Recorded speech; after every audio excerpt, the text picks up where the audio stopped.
welcome in everybody. Welcome to Long Shot Sports. I'm your host, Tony TheRhino. My co-host, Donnie, RightSide with me tonight. We're going to run down about 5 college football games for you tonight and just go over some details with them. And then Donnie's got a couple of things he wants to talk about. So we'll get it started right away. And welcome in. Donnie, how you doing tonight, man? Hey, doing good, man. Another day, another dollar. Let's have a big weekend. Yeah, sounds good. All right, I'm looking forward to it. Got some great games on this weekend, and I think we'll see some good action. Hopefully some nail biters. Yes, absolutely. Hey, you wanted to talk about the couple of games that are going on tonight. I know USC Utah is kicking off as we speak, and then there's a couple other games going on the way. You want to go ahead and tell us what your thoughts are on those games? Yeah, big games tonight. You know, every Friday night, it's nice to get a 3-game slate, especially with the type of games you have. You have that, old Southwestern Conference style TCU SMU tonight. Just about to kick off in a few moments is SC playing Utah in Utah. And, of course, a little bit of action there with Eastern Michigan and Wyoming. As we put a play out earlier, it was a 17-3 ball game early, but it looks like at this point about to be tied up at the half. It looks like they're driving 17-10. Yeah. So that one's going to go right down the wire, as Eastern Michigan and the MAC always do. But we have -3 Wyoming in that one just for a little bit of lunch money. No premium plays in that one. Utah, USA, I'm very, very interested to see, Tony, how this game plays out. New starting quarterback on the road. Rice Eccles is a tough place to play in Utah. Definitely, they're always going to get up for this game. Anytime USC comes to any town, it's going to be a big-time home game. That line closed right around that 3. If I'm looking right now, the athletes on USC should be able to carry this game, but there's a little bit of turmoil going around that USC program. So right now, I probably would lean to laying the points with Utah at -3. And in this TCU SMU game, take it or leave it. There was a 20 to 21 point line. Didn't have any interest in that whatsoever. Yeah, absolutely. As a matter of fact, that was one of my premium plays today was Utah, and we actually locked it in 2.5. So nice. Yes. Got that half, and I think that's going to make the difference on that game. I look forward to seeing Utah actually probably winning this game by probably 7 to 9 points, in my opinion. It depends on which USC team actually wants to play in this one. If you look at their 2 losses, it's really hard to judge USC. Game 1, you're going against Alabama. They weren't ready for that game, and they got, destroyed in that one. Utah State is an under-the-radar type team, a very good Mountain West team, and USC handled them 45-7 very easily at home. And as everybody saw last week, the game was a little bit closer than 27-10 with UNC and Stanford. A couple fumbles there, a couple missed 4th-down conversions. So it's kind of interesting. This is going to set the tempo whether USC is going to be competitive or not for the rest of the year and how their program is going to try to right itself. So I'm very interested in just watching this game altogether. Absolutely. They do have some challenges ahead of them. Sure. So. All right. Well, let's get into the slate. We have 5 games that we picked, guys, to just kind of mull over. Wanted to try and get some of the games that everybody's going to be watching. The first game up for us is going to be the Florida-Tennessee game. Number 19, Florida, 3-0, 1-0 in conference play. Going to Tennessee, 14th ranked Tennessee. They're also 3-0 with senior Austin Appleby is slated to take over for the injured Luke Del Rio. And we look to see him maybe overcome that 12-game streak that's going on down there. What do you think about that, Donnie? It's going to be a good game. The SEC, these 2 teams are, if you want to call them rivals, which technically they are, the rivalry's been going one way, and that's in Florida's direction. Florida knows they can beat them at any given time. If you read the press clippings, it's almost like they're not even worried about the game. It's going to be a tough one. Now, the loss of Luke Del Rio, how big of a loss that is, that's going to be, in this game, it's going to play itself out. Austin Appleby, it's not like you're coming in with a freshman quarterback or a redshirt freshman who's been in the program. He's not really ready to go. You just got him ready. Appleby started quite a bit of games at Purdue. And I know it's Purdue, but it's still the Big Ten. It's still major division, College 1 football. And this team is built on the running game being Florida and playing very good defense. On the opposite side, very good quarterback, very good running back for Tennessee. And it's tough to go. Neyland Stadium's going to pack it in there 100,000 deep. It's going to be a close game to me. I have a premium play on this. Each way we'll go on that one. It is on a side, so I won't reveal that, but I know you have a feeling on this game one way or another, though. Yeah, absolutely. At the end of the broadcast, guys, we do have the Long Shots Play of the Week in college football. We'll be announcing that at the end of the broadcast, so stay tuned for that one. Okay, guys, next game up we have I believe, is Penn State, Michigan. Donnie, I've just got one word for this entire game: peppers. Yeah, I mean, one of the best players in the country. They're getting their other cornerback back as well for this game. The only thing that I look at, I mean, Penn State, I like to ride them, and I always like to say that they're not really a good football team. But being a good football team and getting close to 20 points is two different things. I mean, That's it's a true. Big Ten game. Both these teams are going to be up and ready for it. Do I think Michigan's the better team? Yes.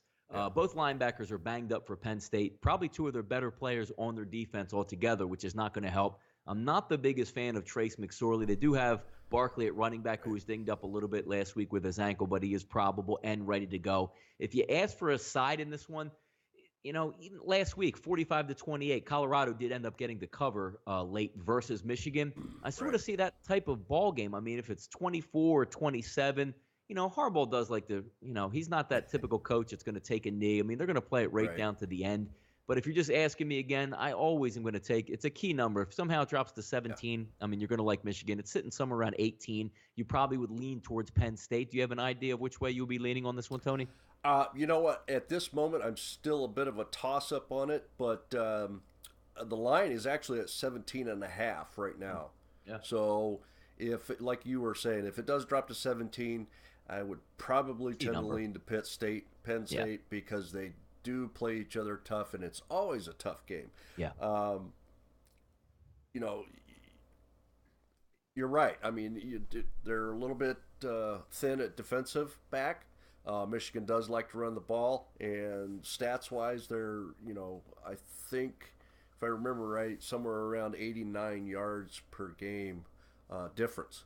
Yeah, I mean, they had a decent game versus Temple. They fumbled a punt return, which made that game a little bit closer at the end. They battled Pitt. I mean, they were down quite a bit. I believe it was maybe 21 or even 28-7 in the first half. They battled back and lost a close one to Pitt. So if the chips are down and they're down, let's just say, again, that 24 points, 28 points, doesn't look like they're going to give up, and they have enough horses to probably get back into the game cover-wise. So that's the only reason why I would be a little bit leery laying Michigan that many points in the Big Ten. In technically, not the biggest rivalry game, but they know each other pretty well. Yeah, absolutely. And the other thing that has been going through my mind, being in Michigan and following them closely, is the fact that I think Jim Harbaugh has got these guys playing just a tad over their level. And at some point, it might be this week, it might be next week, they're going to come a little bit back down to earth, and I think these games are going to be a lot closer. But I mean, if you can get 17 guys, take Penn State. Okay, next game up is going to be, what do we got, Jesse? I believe we have Georgia and Ole Miss. This ought to be a great game to watch, I think. Yeah, I mean, Georgia Ole Miss, typical SEC rivalry game. The line is really talking to you and saying, if you looked on this game and the way it factors in, it's going to be around a touchdown is what Vegas is putting that at. Initial reaction to that line when you see Georgia getting 7 points at Ole Miss. Ole Miss lost to Alabama, and Ole Miss lost to Florida State, two very good football teams. But seeing that number at 7 was a little bit of a shock to me initially reading that, because as you know, I mean, Georgia can run the ball. Sony Michel, as well as other running back, which is slipping my mind, who's actually the better one, not Todd Gurley. What's the other kid from Georgia name? Is it Chubb? Chubb, yeah. Chubb, yes, excuse me. Chubb in that game. They'll be able to run the ball, but I just see it at 7. That Ole Miss, that's an Ole Miss line right there. I mean, looks like Vegas is expecting Ole Miss to win and win handily there. I know Georgia, again, does have a couple good running backs there. They're going to be taking a younger kid on the road at quarterback. Right. I just look, Chad Kelly's a pretty impressive guy. They're going to have a little bit of a letdown for playing Alabama at home last week and losing after being up big. I think they can cover this line. I think Ole Miss can win this game by 7+ points. Yeah, I tend to agree with you there, Donnie. The concern was they lost those first two by 20+, and I think that's why this line is a little skewed. So if you're looking at this game, guys, I would probably lean towards Mississippi on the money line, actually, if I were going to lay that. Pretty expensive. Yeah, it is. But it's doable. All right, guys, what do we got up next, Jesse? LSU Auburn. This is another great game. you know, LSU has always been that team that seems to dominate down there. Auburn and LSU have always slugged it out, but I just can't see LSU's defense coming up big in this game. I mean, I'm looking at this line, and sometimes you have to read the line and take it for a grain of salt. It's definitely an Auburn line, only getting 3.5 in this one. Now, Auburn's home. Jordan Hare's a tough place to play. You know, anytime you have an SEC rivalry game, again, just about every one of these is a rivalry.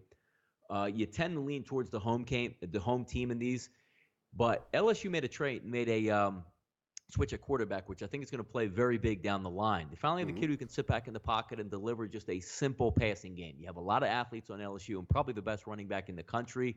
So if you can just distribute the football, go 15 of 22 for 240 yards, a touchdown, and no picks, LSU's a really tough team to beat. When they had Harris at quarterback, they were a complete train wreck the last, 10 to 15 games that he was quarterback. He's now out of there. I think they'll be able to move the football, and I think Auburn's getting a lot of respect in this game. I don't know if they deserve it.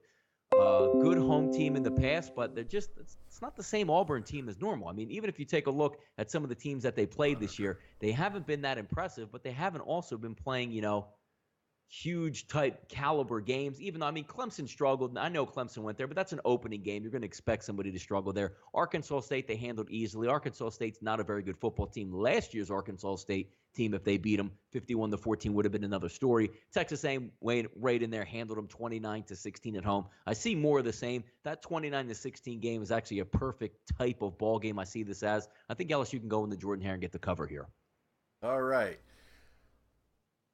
Okay, the next game up, guys, is going to be Stanford UCLA. This is definitely a game that I want to watch. Of course, we got McCaffrey out there, and McCaffrey tore him up last season. I mean, I think it was 369 all-purpose yards against them.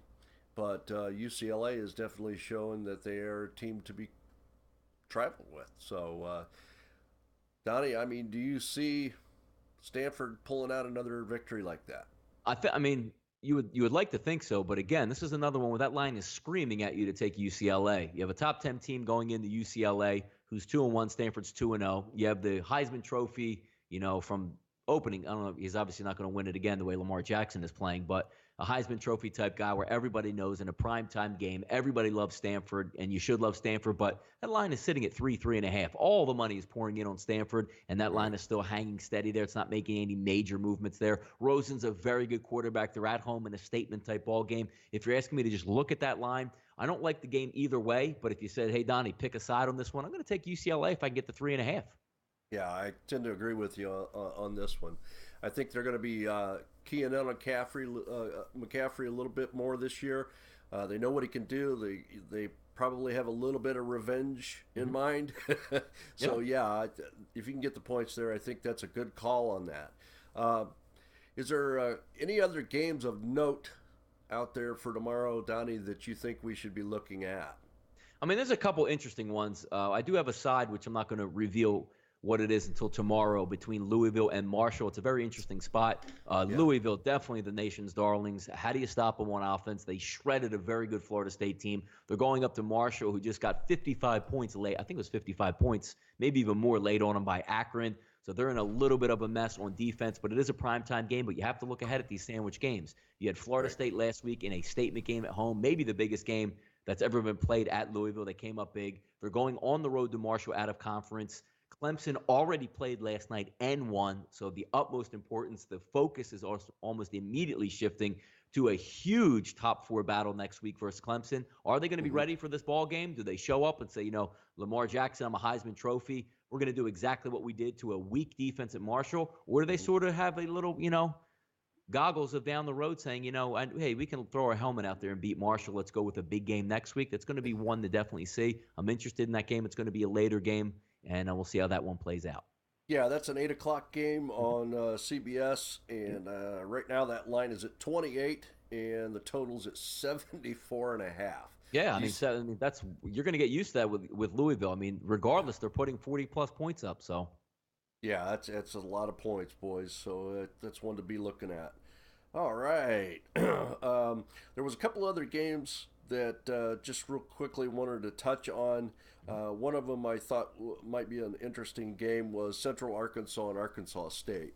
Um, it's a 7 o'clock game, and I think that's another one of those games where anything can happen. I just think it's going to be an exciting ball game. I'm not really sure who might come out on top of that one. I would believe Arkansas State, just off the top of my head. Haven't really looked into it, but if you want to watch an exciting game, I think that's going to be one that some things. What game is that one? That's the Central Arkansas Bears and Arkansas State Red Wolves. Not that. Take a look. The Bears are 2-1. Arkansas State's is 0-3. It's a 7 o'clock game. It's going to be on ESPN3 actually. Yeah. So it's just one of those games that caught my eye, and I was just briefly looking at some stats, and I was like, "Oh, that ought to be an interesting game to watch." So just wanted to throw that out there. I like it.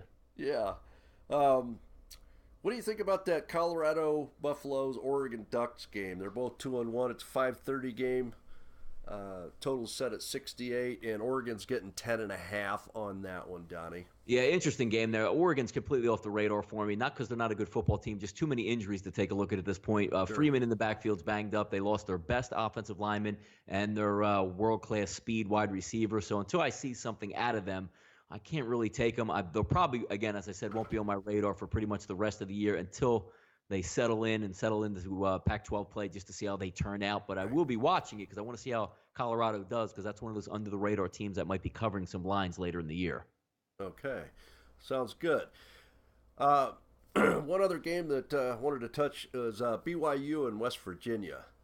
Cougars are 1-2. West Virginia is 2-0. Total set at 51.5, and West Virginia's getting 7 at home. Do you think BYU can fly with the Mountaineers on this game?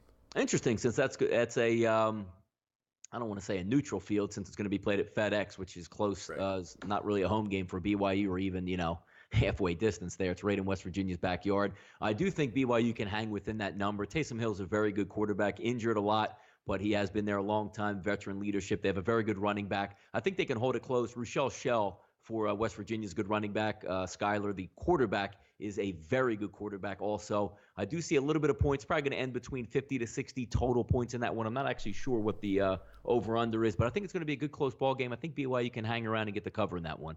Total is 51.5 right now on that one, Donnie. Yeah, I could see that. I could see maybe 30-25 type ball game, sure. Yep, good call on that one. Awesome. Well, guys, it's always interesting talking to Donnie because he's got some very unique insight on these games. You definitely want to tune into the shows and watch because you'll get some interesting takes on these football games to prepare for your betting days. Mm-hmm. There is one thing that I learned from Donnie over the course of my time with him, and that's to be very patient. Yes, absolutely. Yeah, if you're an action junkie, you're going to get yourself in trouble. Be very patient. Key on what you do best. And if that's only one team, guys, then make it that one team and just knock it out of the ballpark. Yeah, exactly. Okay. Like tonight I have I have a lunch money play there on Wyoming, right, which they were up 17-3. It's now tied at 17-70 at the half. But again, it's just lunch money. If you win or lose it doesn't really have much of an impact. When you have a decided advantage in a game that you did your research on, you're ready to fire on it, those are the premium plays that we do give out. But everybody likes a little bit of action here and there. And, hey, maybe you win some of those, maybe you lose some of those. But the decided games that you have action on, fire away on those. On the ones that you just want to maybe get a little bit of action on, take a look at the game just because it's on TV, go real light on those, have a little bit of fun. Yeah, absolutely. Just wanted to also mention, I believe I mentioned at the beginning, but just touch base on it. Clemson, 26-7 over Georgia Tech. I think Clemson actually showed us a little bit about their caliber of team, and I can definitely see them getting better each week. I think that I know in the opening college football preview that we had, Donnie, we talked about Clemson, and I was saying that Clemson to me looked like the team to win it all, and I think they're definitely starting to show what they can do. Is that your assessment as well? I mean, it's Super Bowl's next week. I mean, they did what they had to do. They've struggled mightily at Georgia Tech. They finally got those demons out with an easy win. And, they weren't, I mean, again, looking forward towards next week. They're just looking to get out of there, get an extra day to prepare. extra 2 days to prepare up on Louisville, and they're going to be watching that game Saturday night. So next week's going to be an epic game. It's going to be a lot of fun to watch. No question about that one. All right, absolutely. All right, it's been fun as always, guys. Always nice talking to Donnie, and as we promised, we're going to give you that play of the week for college football, and that play is going to be Florida, Tennessee. Guys, take the under 43.5. This should be a no-brainer. It's a premium play. Right now, premium plays for college football is 1-0, and we look to be 2-0 after this. All right, Johnny, it's good to talk to you. I know you've got some things you need to get done as well, so we'll let you guys go and look forward to talking to you tomorrow morning at 11 a.m. for the college football preview. We will come back with some more games to talk about and some more insight and possibly another side for you. And then Sunday morning, get us ready for NFL. We'll be on at 11 a.m. as well. So, guys, follow us on Twitch. Appreciate it. Follow us on Facebook and also on Twitter at LongShotsTV. And don't forget to visit my good buddy Donnie RightSide at DonnieRightSide.com so that you can get on the right side. And this has been Longshot Sports. And Longshot Sports reminds you to take a shot with long shots. Good night, everybody. Good night, Donnie. Have a good night.